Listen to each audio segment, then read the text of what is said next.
natatanggap ko na lang na balita tungkol sa kapatid ko ay regular na pagpapadoktor. Kaya kumalma naman ako. Iniisip ko, totoo, dahil na-opera na ang tuhod niya sa gout. Siguro, totoo na ito. Hanggang nito, nalaman ko na tuloy ang paggamit niya sa mga party, nagarapalan, naghahain ng droga. Pinagmamalaki pa ng mag-asawang kayang-kaya nila ang microdosing ng cocaine. Hati-hatiin daw para 4 na beses sa isang araw. Hindi mabibisto.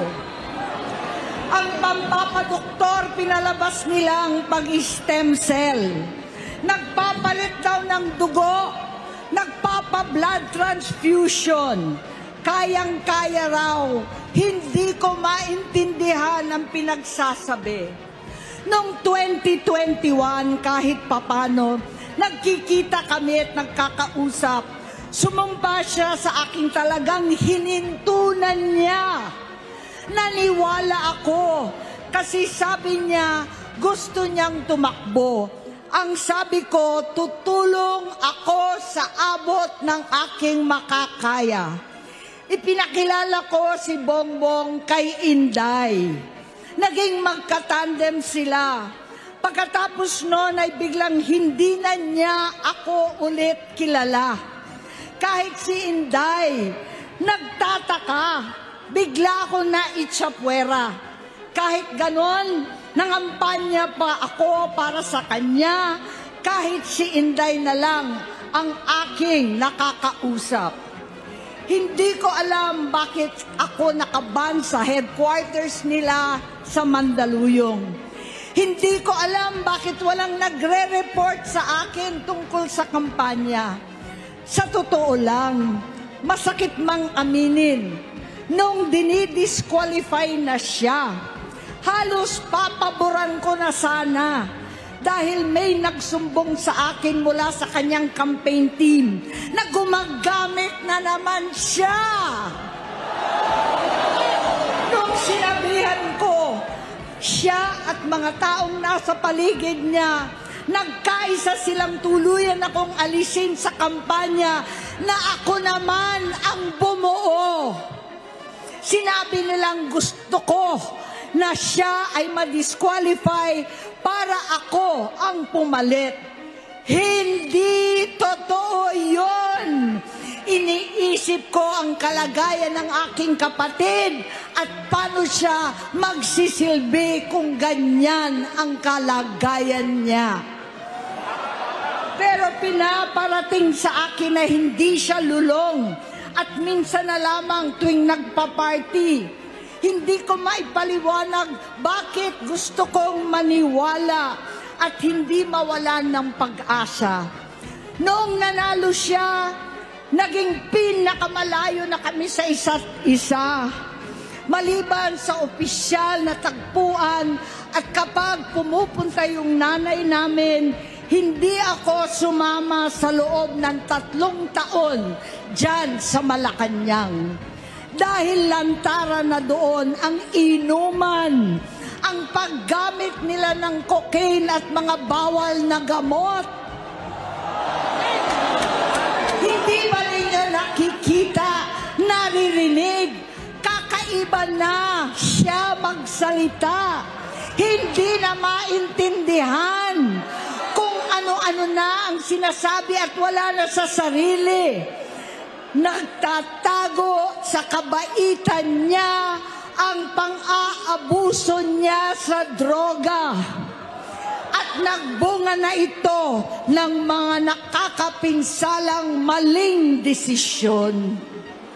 Hinayaan niyang kumilos ang mga nakapalibot sa kanya.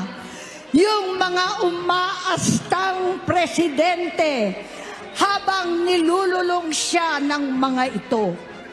Hindi na kami nagkausap. Sa harap ng publiko, pinipilit kong magmukha kaming maayos. Pero wala na kaming koneksyon. Hindi ko hinihiling na maunawaan ninyo ako, lahat kayo. Sa palagay ko, ang makakaunawa lamang sa akin ay ang mga pamilyang may pinagdaanan sa adiksyon, sa inom, sa sugal, sa alak, sa bisyo, higit sa lahat, sa droga. Pagka hindi ko siya nakakasama, buong aking loob na ipasok sa institusyon, ipagamot, iparehab ko na yan. Pero tuwing maghaharap kami noon, hindi kaya ng aking kalooban na gawin yon. Tuwing magsasabi siya sa akin na magbabago na siya, hindi ko siya kayang tiisin. Hindi ko kayang ipagkait sa kanyang pagkakataon at pagbabakasakali. Umaasa ako at laging nananalangin na sana, oo nga, nagbago na siya. Hanggang dumating ang 2024 at 2025, yung bisyo niya na ang dahilan ng pagbaha ng korupsyon, kawalang direksyon, at maling-maling mga desisyon. Walang accountability, wala nang hustisya. Hindi na niya alam ang nangyayari. Hindi na pinapaalam sa kanya ang mga pangyayari. Sinamantala ng mga ito ang paggamit niya ng droga. Kinangkam na nila ang kaban ng bayan, habang ang mga dating tumatawag sa amin ng magnanakaw ay nakakita ng pagkakataon sirain ang lahat. Nagagamit na nila si Bongbong para sirain si Inday. Itinutulak pa nila si Bongbong at ang bayan sa bangin para umastang tagapagligtas. Mula sa pagtraidor at pagpapahamak kay VP Inday, sa confidential funds na kung tutuusin ang galing naman sa opisina ng Pangulo, hanggang sa pagpadukot sa dating Pangulong Duterte para itapon na lamang sa ibang bansa. Ang kabaitan ni Bongbong ay naging kalupitan. Garapalan ng pagtatakip sa kanya ng mga nasa Congress, sa Senado, mga miyembro ng kabinete. Kitang-kita na ng taong bayan, wala nang puwang ang kahihiyan. Para bang nauulit ang bangungot ng kasaysayan dinamas namin noon. 68 years old po ang tatay ko nung pinatalsik sa pwesto. 68 years old na rin si Bongbong ngayon. November 17 din, nung 2021, nung nakumbinsi ko si Inday na magbise kay Bongbong. November 18 po, bukas, ang ikatlong araw natin. 9 na taon na nakakaraan, saktong November 18 pa talaga, na pinalibing ni Pangulong Duterte ang tatay ko sa libingan ng mga bayani.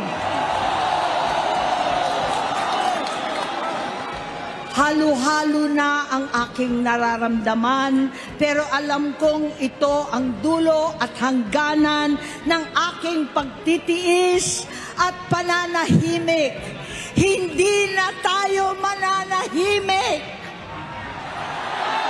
Dahil na lamang kong pati ang mga anak niya ay nagdodroga na. Kinasusok lamang ko pa ang pag-alok ng mag-inang si Sandro ng droga ang aking mga anak at iba pang mga kamag-anak. Yan ang hindi ko na mapapalampas. Sa loob ng halos 4 na dekada, wala akong ibang pinangarap kundi maipakita sa sambayanan na hindi kami masamang tao. Hindi masama ang pamilya Marcos. Gusto kong ibangon ang dangal ng aking ama. Sa pamamagitan na nagpagtatrabaho para sa bayan, sinikap kong maging mabuting gobernador, kinatawan, senador. Hindi ako halos nagpapahinga para makapag-iwan sana ng legasiya na kapag sinabing Marcos, nabawi na namin ang tingin sa nakaraan.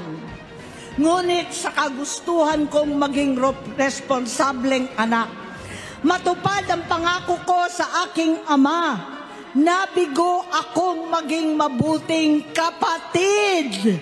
Naging mahina ako kay Bongbong sa kapulisan at sundalo, sa lahat ng mga leader at tagapagpatupad ng batas. Siya ang Pangulo natin ngayon. Sinabi ko kung anong kalagayan niya ngayon. Tulungan niyo akong mapabuti ang kanyang kalagayan. Tulungan niyo akong matulungan siya. Hindi niya ako kalaban. Ang kalaban niya ay ang sarili niya. At nadadamay ang bansa sa laban na yan. Bilang senador at lingkod bayan, batid ko ang mga problema at gaya ng bayan, alam ko rin ano ang solusyon. Sa pagkakawatak-watak, patuloy na pamumulitika, pagnanasa sa kapangyarihan ng mga talunan naman, kaguluhan sa Mindanao, alanganing gyera sa China at Estados Unidos, kawalang pananagutan sa flood control scam, garapalan, takipan, panggigipit sa hindi kaalyado, pagkakanulo sa kapwa Pilipino, pagdakip sa dating Pangulong matanda't may sakit upang ihagis lamang sa bansang dayuhan, pagsadsad ng piso, paglaganap ng gutom, paghihingalo ng ekonomiya, at pagsasawalang bahala sa taong bayan. Ang delubyo at kalamidad na nagdudulot ng parusa, ang korupsyon na nauwi sa kawalan ng tiwala at hustisya sa Pilipinas, sa kanyang pamahalaan, lahat ng yan ay masusolusyonan kung ikaw, aking kapatid, magsaayos ng iyong sariling kalusugan. Kapag humupa ang ingay sa politika, kapag umuwi na kami sa aming pamilya, hindi bilang senador, kundi bilang ate, bilang si Manang Aimee ni Bonget. Kaya itong sasabihin sa harap ng taong bayan, sa harap ninyong lahat at sa harap ni Bongbong. Bonget, magtatatlong taon na tayong hindi nagkakausap. 3 taon ko nang sinusubukan muli na ako'y pakinggan. Siguro ngayon ay makakarating ng buo ang gusto kong sabihin. Walang mababawasan, hindi madadagdagan. Bongbong, nag-aalala sa iyo si Manang. Tuwing nakikita kita sa TV, gusto kitang puntahan. Napakalaki ng pinagbago mo. Itsura, pagsasalita, takbo ng pag-isip. Minsan, napapatanong ako sa sarili ko, ikaw pa ba yan? Si Bongbong ba talaga yung nakikita ko? Pero ako, ading ko, ako pa rin ito. Ako pa rin ang ate mo na tumayong ama't ina sa inyo sa ibang bansa. Ang kasama no sa sumubok na sanggain lahat ng sakit para sa iyo. ang kapatid mo na hindi mo kailangan hingan ng tawad dahil agad ka nang iniintindi at tatanggapin dahil mahal kita. Nasa Bagong Tipan, kay Lucas, Kapitulo 17, versikulo 3 hanggang 4. Kung magkasala ang iyong kapatid, sawayin mo siya. At kung siya'y magsisi, patawarin mo siya.